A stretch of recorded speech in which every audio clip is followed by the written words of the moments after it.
لا تجلس وتنتظر الفرص حتى تأتي إليك، بل انهض واصنعها. يا صباح الفل. في البداية عاوز أشكر كل واحد قدم دعم الفكرة الصبح، سواء من خلال مشاهدة الحلقات أو من خلال التعليقات وزرار اللايك. وبفضلكم عائلة فكرة الصبح وصلت لأكتر من 10,000 مشترك في حوالي 180 يوم من إطلاقها،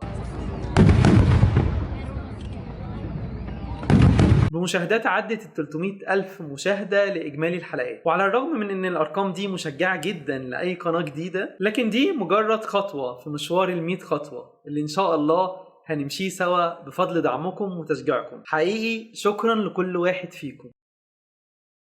النهاردة هنكمل سلسلة كانوا هنا، وهكلمك بالتحديد عن أول مليونيرة أمريكية من أصول أفريقية، واللي قدرت تحول حياتها من الولا حاجة تقريبا لحياة عظيمة، وبقت من شخصية غير معروفة بالمرة لشخصية مؤثرة جدا في المجتمع الأمريكي والعالم كله. قصتها مثال حي على اللي بتقدمه لنا الظروف الصعبة من فرص ممكن تغير مسار حياتنا تماما. كانت مثال قوي على فكرة إن أحيانا ممكن يكون مؤهلك الوحيد لصنع المجد هو إن ما عندكش أي مؤهل خالص. هكلمك النهاردة عن مدام سي.جي. ووكر، ملكة مستحضرات التجميل في التسعينات. أنا نادي، ودي حلقة جديدة من كانوا هنا.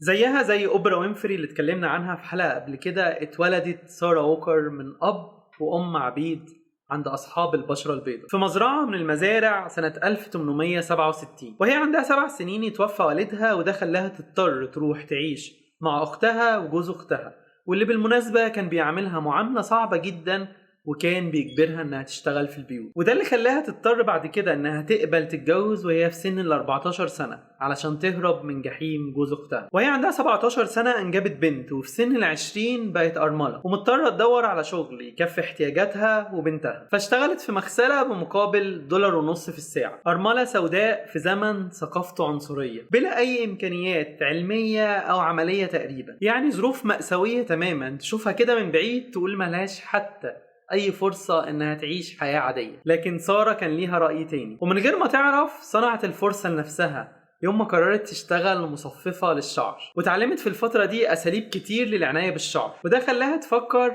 في حل المشكلة كانت بتواجهها وبتواجه أغلب أصحاب البشرة السمراء وقتها، وهي مشكلة تساقط الشعر، واللي تقريبا كانت ناتجة عن روتين معين في حياتهم. سارة ووكر استخدمت معرفتها في صنع كريم وروتين جديد لعلاج مشكلة تساقط الشعر، واللي حقق نتائج مبهرة معاها، وده شجعها انها تبتدي تبيعه تحت اسم علامتها التجارية الجديدة. وكان تسويق منتجها بيتم على انها تخبط على البيوت وتبتدي تشرح للسيدات ازاي الكريم بتاعها والروتين الجديد بيعالج تساقط الشعر. ولما اتجوزت الصحفي تشارلز ووكر، واللي كان عنده خبرة كبيرة في مجال التسويق، ساعدها على انها تتنقل من ولاية لولاية بمنتجها وتفتح اسواق جديدة وتحقق انتشار واسع. وبعد ما منتجها انتشر وبقت بتحقق مبيعات كبيرة منه، اتوسعت اكتر في تدريب البنات من اصحاب البشرة السوداء وتوظيفهم كمان، وده ساعد عدد كبير منهم ان يلاقوا شغل ويكون عنده دخل بعد ما كانت فرصهم في العمل تكاد تكون معدومة. ودي كانت بداية لنجاحات كبيرة حققتها سارة، سواء في شركتها او في المبادرات الاجتماعية اللي كانت بتعملها بغرض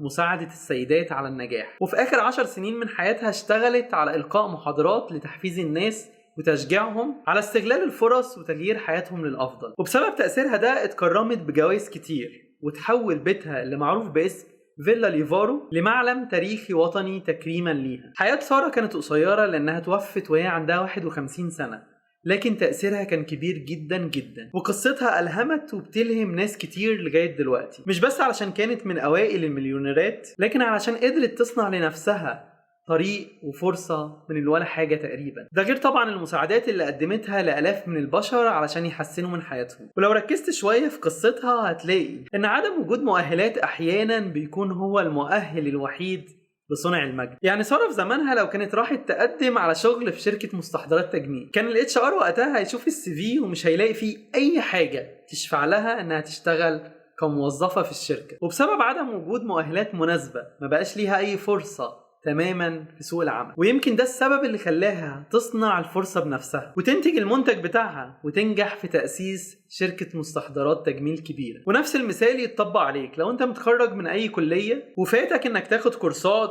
أو يكون عندك مؤهلات تناسب متطلبات سوق العمل دلوقتي وبالتالي فرصك بقت قليلة، فمش قدامك غير إنك تصنع لنفسك الفرصة وتشتغل على مشروعك الخاص. وعلى فكرة مش لازم يكون المشروع ده إنك تصنع منتج أو تبدأ تجارتك، لأن الموضوع دلوقتي بقى أسهل بكتير بفضل الإنترنت، واللي تقدر من خلاله تقدم خدماتك بمقابل مادي، أو تشتغل في التسويق والبيع من خلاله، أو تعمل قناة يوتيوب وتقدم فيها محتوى وغيرها من الفرص اللي ممكن تصنعها لنفسك. وساعتها هيكون مؤهل اللا مؤهل اللي عندك هو السبب في انطلاقتك. ومش معنى كلامي ده انك ما تجتهدش في تطوير نفسك وانك تكون مؤهل لسوق العمل، بالعكس انا بقولك لو فاتتك الفرصة اصنعها لنفسك، لكن لو لسه ما فاتتش ما تضيعهاش طبعا، لانك حتى لو بعد شوية قررت انك تعمل مشروعك الخاص فالمؤهلات دي هتساعدك برضو. على العموم انا شايف ان موضوع الفرص والمؤهلات ده يتعمل له حلقة لوحده بعيد عن سلسلة كانوا هنا علشان نقدر نتكلم فيه بتفصيل اكتر. وعلشان كده لو مهتم بالموضوع ده وبالافكار اللي بقدمها هنا عموما، اتاكد انك تكون مشترك في القناه ومفعل الجرس. كمان تقدر تساهم معانا في نشر الافكار دي من خلال مشاركتها مع اصحابك على السوشيال ميديا. يا عالم يمكن تفرق في تغيير حياه ناس تانية للافضل. وقبل ما اسيبك عاوز افكرك بشعارنا: